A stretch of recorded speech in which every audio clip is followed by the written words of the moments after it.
जय जय बुंदेलखंड साथियों, अभिवादन स्वीकार करें। मैं हूं आपका दोस्त नसीम और स्वागत है आपका बुंदेली सियासत कार्यक्रम के रेडियो संस्करण में, जिसमें आज चर्चा होगी धरतीपुत्र के नाम से विख्यात समाजवादी नेता और यूपी के पूर्व मुख्यमंत्री मुलायम सिंह यादव जी की पुण्यतिथि पर उनके द्वारा महोबा तहसील को जिले का दर्जा देने की रोचक कहानी की।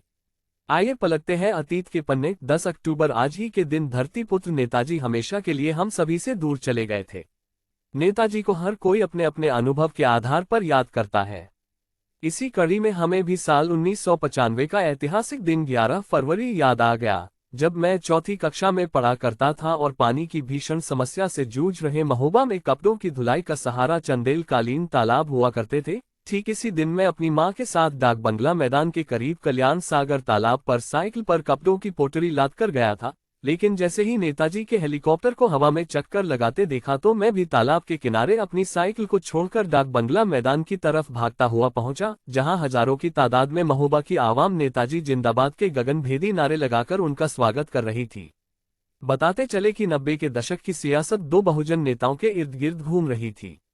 ये दोनों नेता थे बहुजन आंदोलन के झंडा बरदार मान्यवर काशीराम साहब और पिछड़ों के जननेता धरतीपुत्र मुलायम सिंह यादव जी।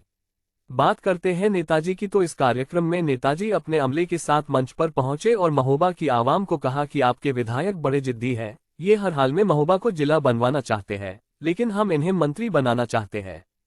फिर भी ये जिले की मांग पर अड़े हैं, तो आज हम इनकी मांग पर आपको जिला और जिलाधिकारी दोनों देते हैं।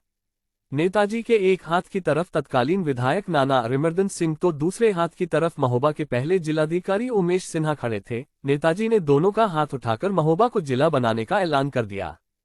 फिर क्या था, नेताजी की शान में पूरा महोबा उत्साहित हो गया। इसके बाद नेताजी महोबा की आवाम का अभिवादन स्वीकार कर हेलीकॉप्टर में सवार होकर उड़ गए और महोबा को जिले का गौरव मिला।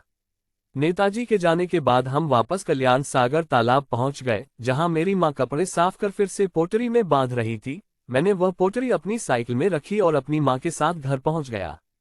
मुझे जिला बनने का क्या फायदा होता कुछ मालूम नहीं था। फिर मैं स्कूल गया तो गुरुजनों की चर्चाओं से पता चला कि जिला बनने से महोबा वालों को हमीरपुर नहीं जाना पड़ेगा और सारे बड़े अफसर महोबा में ही मिलेंगे, जिससे महोबा का चहुमुखी विकास होगा।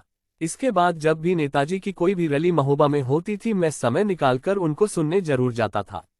1995 से 2012 तक मैंने लगभग महोबा में आयोजित उनकी हर रैली को सुना और हमेशा नोट किया कि नेताजी समय के पाबंद और वचन के पक्के थे। जो वादा मंच से करते थे उसे सत्ता मिलने पर पूरा जरूर करते थे।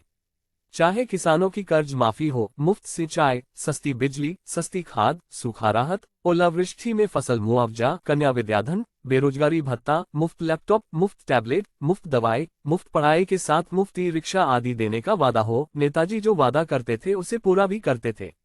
नेताजी बेमिसाल थे और उनकी यादें हमेशा जनमानस के दिलों में जिंदा रहेंगी। बुंदेली सियासत परिवार की ओर से धरतीपुत्र नेताजी मुलायम सिंह यादव जी को विनम्र श्रद्धांजलि। अब दीजिए अपने दोस्त नसीम को इजाजत। बुंदेली सियासत के रेडियो संस्करण के अगले अंक में फिर होगी मुलाकात किसी और रोचक सियासी जानकारी के साथ। अपना ख्याल रखिएगा। जय जय बुंदेलखंड।